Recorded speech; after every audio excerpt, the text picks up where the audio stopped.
Hei og velkommen! I denne videoen skal vi øve på norsk gjennom spørsmål og svar fra forskjellige situasjoner i hverdagen. Du vil høre naturlige spørsmål og lengre svar som hjelper deg å lære nye ord, uttrykk og hvordan man snakker mer flytende norsk.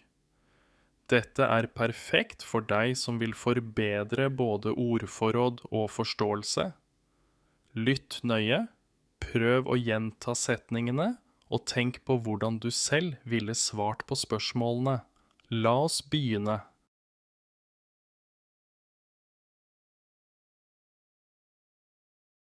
Hvordan var din første dag på en ny jobb, og hva gjorde du for å bli kjent med kollegaene dine? Min første dag på den nye jobben var både spennende og litt nervepirrende. Jeg møtte opp tidlig fordi jeg ville gjøre et godt førsteinntrykk. Først fikk jeg en kort omvisning på kontoret av lederen min. Han viste meg hvor jeg kunne finne møterom, kjøkkenet og arbeidsplassen min. Etterpå ble jeg introdusert til kollegaene mine, og alle virket veldig hyggelige og imøtekommende. I lunsjpausen satte jeg meg sammen med noen av dem i kantina. Vi snakket om hva de jobber med, hvor lenge de har jobbet der, og litt om fritidsinteresser.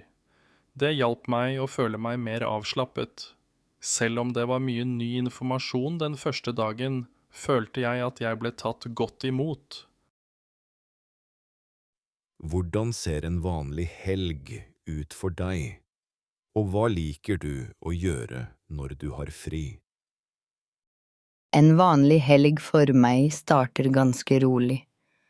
På lørdag morgen liker jeg å sove litt lenger enn vanlig, siden jeg ofte står tidlig opp i ukedagene.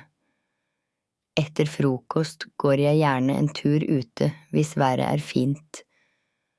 Noen ganger møter jeg venner på en kafé i sentrum, hvor vi drikker kaffe og prater om hva som har skjedd i løpet av uken. På ettermiddagen bruker jeg ofte tid på hobbyene mine, som å lese bøker eller lære noe nytt på nettet. Søndag er vanligvis en roligere dag. Jeg bruker den til å rydde litt hjemme, lage god mat og forberede meg på den kommende uken. Det hjelper meg å starte mandagen med mer energi. Hva synes du er de største utfordringene når man lærer et nytt språk, og hvordan kan man bli bedre? Å lære et nytt språk kan være både spennende og utfordrende. En av de største utfordringene er ofte uttale og forståelse når folk snakker raskt. Mange elever kan grammatikk ganske godt, men de synes det er vanskelig å bruke språket naturlig i en samtale. En annen utfordring er å huske nye ord og uttrykk over tid. For å bli bedre er det viktig å øve litt hver dag. Man kan høre på podcaster, se filmer eller serier på språket og prøve å snakke med andre så mye som mulig. Det hjelper også å lese enkle tekster og skrive korte tekster selv. Jo mer man bruker språket i hverdagen, desto mer naturlig blir det etter hvert. Har du noen gang opplevd en uventet situasjon når du reiste? Hva skjedde, og hvordan løste du det?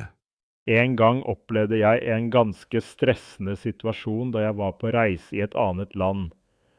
Jeg skulle ta toget til flyplassen, men jeg oppdaget plutselig at toget var kansellert. Først ble jeg litt stresset fordi jeg var redd for å miste flyet mitt. Jeg gikk bort til informasjonsskranken på stasjonen for å spørre om hjelp. Personen som jobbet der forklarte at det var en buss som gikk til flyplassen i stedet for toget. Heldigvis gikk bussen bare 10 minutter senere. Jeg kjøpte billett raskt og rakk flyet i tide. Opplevelsen lærte meg at det er viktig å holde seg rolig og spørre om hjelp når noe uventet skjer. Hvordan ser en vanlig morgen ut for deg før du drar på jobb eller skole? En vanlig morgen for meg starter ganske tidlig. Jeg pleier å stå opp rundt klokken 7. Først lager jeg en kopp kaffe og spiser en enkel frokost, ofte brød med ost eller egg. Etter det sjekker jeg telefonen min for å se om det har kommet noen viktige meldinger eller e-poster. Deretter gjør jeg meg klar og pakker det jeg trenger for dagen. Hvis jeg har god tid, liker jeg å ta en kort tur ute for å få litt frisk luft. Til slutt drar jeg til jobb eller skole, enten med buss eller tog. Morgenen kan noen ganger være litt hektisk, men jeg prøver alltid å starte dagen rolig. Hvorfor liker mange mennesker å jobbe eller studere på kafé? Mange mennesker liker å jobbe eller studere på kafé fordi atmosfæren ofte er avslappet og inspirerende. På en kafé så kan man kjøpe en kopp kaffe, sette seg ned med en laptop og jobbe i noen timer. For noen er det lettere å konsentrere seg når det er litt bakgrunnsstøy rundt dem. I tillegg kan det være hyggelig å være blant andre mennesker i stedet for å sitte alene hjemme. Mange kaféer har også gratis wifi, noe som gjør det enkelt å jobbe eller studere der. Samtidig kan man ta små pauser, snakke med venner eller bare nyte en kopp kaffe. Derfor har kaféer blitt populære steder for både arbeid og sosialt samvær. Hvordan påvirker været humøret og hverdagen til folk i Norge? Været har ofte stor innflytelse på humøret og hverdagen til folk i Norge.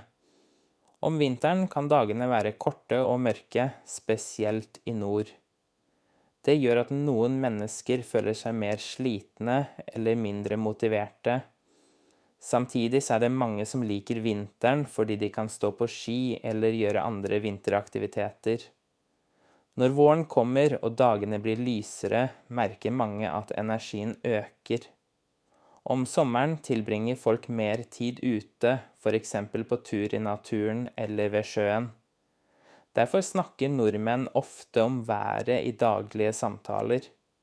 Været påvirker ikke bare planene våre, men også hvordan vi føler oss gjennom dagen. Hva synes du er viktig når du handler mat i butikken? Når jeg handler mat i butikken, prøver jeg først å planlegge hva jeg trenger for hele uken. Det gjør at jeg sparer både tid og penger. Jeg ser ofte etter ferske produkter som frukt, grønnsaker og brød. I tillegg prøver jeg å velge mat som er sunn og næringsrik. Noen ganger sammenligner jeg også priser mellom forskjellige produkter for å finne det beste tilbudet. Det er også viktig for meg at maten ikke er for gammel, så jeg sjekker alltid datoen på pakken. Når jeg handler på denne måten, blir det lettere å lage gode måltider hjemme og unngå å kaste mat. Hvordan håndterer du stress når du har en veldig travel dag på jobb eller skole? Når jeg har en travel dag på jobb, prøver jeg først å organisere oppgavene mine. Jeg lager ofte en liste over hva som må gjøres, og prioriterer de viktigste oppgavene først. Hvis jeg føler meg stresset, tar jeg korte pauser for å få litt frisk luft, eller drikke en kopp kaffe. Det hjelper meg å samle tankene og få ny energi. Jeg prøver også å ikke gjøre alt på en gang, men heller fokusere på én oppgave av gangen. I tillegg så er det viktig å være realistisk og forstå at man ikke alltid kan gjøre alt perfekt. Hvis arbeidsmengden blir for stor, kan det også være lurt å snakke med kollegaer eller be om hjelp. Hvordan tror du livet forandrer seg når man flytter til en ny by eller et nytt land? Når man flytter til et nytt sted, kan livet forandre seg på mange måter. I begynnelsen kan alt føles nytt og litt usikkert. Man må bli kjent med området, finne nye venner og kanskje tilpasse seg en annen kultur eller livsstil. Samtidig så kan det være en veldig spennende opplevelse, fordi man får muligheten til å lære nye ting og møte mennesker med forskjellige bakgrunner. Etter hvert begynner man ofte å føle seg mer hjemme. Man finner sine favorittsteder i byen, lærer hvordan ting fungerer, og blir mer komfortabel i hverdagen. Selv om det kan være utfordrende i starten, kan det også være en erfaring som gjør en mer selvstendig og åpen for nye opplevelser. Hvordan har teknologi forandret måten mennesker kommuniserer og jobber på? Teknologi har forandret hverdagen vår på mange måter, spesielt når det gjelder kommunikasjon og arbeid. Før i tiden måtte man ofte møtes fysisk eller ringe for å diskutere noe viktig. Nå kan man sende meldinger, e-poster eller delta i videomøter fra nesten hvor som helst i verden. Det gjør samarbeid enklere, spesielt for mennesker som jobber i forskjellige land. Samtidig kan teknologi også skape nye utfordringer. Mange føler at de alltid må være tilgjengelige, noe som kan føre til stress. Likevel har teknologi gjort det lettere å dele informasjon, lære nye ferdigheter og holde kontakt med familie og venner. Derfor spiller teknologi en stadig større rolle i moderne arbeidsliv og daglig kommunikasjon. Hva mener du er den beste måten å lære et nytt språk på? Den beste måten å lære et nytt språk på er ofte å bruke det så mye som mulig i hverdagen. Det holder ikke bare å lese grammatikk eller pugge ord fra en bok. Man må også høre språket og prøve å snakke det aktivt. Mange synes det er nyttig å se filmer, høre på podcaster eller lese enkle artikler på språket de lærer. I tillegg kan det være veldig effektivt å snakke med morsmålstalere. Selv om man gjør feil, lærer man mye gjennom praksis. Det er også viktig å være tålmodig, fordi språklæring tar tid. Hvis man øver litt hver dag, vil man gradvis merke at ordforrådet vokser, og at det blir lettere å uttrykke tanker og meninger. Hvorfor er det viktig å ha en god balanse mellom arbeid og fritid? En god balanse mellom arbeid og fritid er viktig for både fysisk og mental helse. Hvis man jobber for mye uten å ta pauser eller bruke tid på aktiviteter man liker, kan man fort bli sliten eller miste motivasjonen. Fritiden gir oss muligheten til å slappe av, være sammen med familie og venner, og gjøre ting som gir glede. Det kan være alt fra å trene og gå turer til å lese bøker, eller drive med kreative hobbyer. Når man har en sunn balanse mellom arbeid og fritid, blir det også lettere å fokusere og være produktiv på jobb.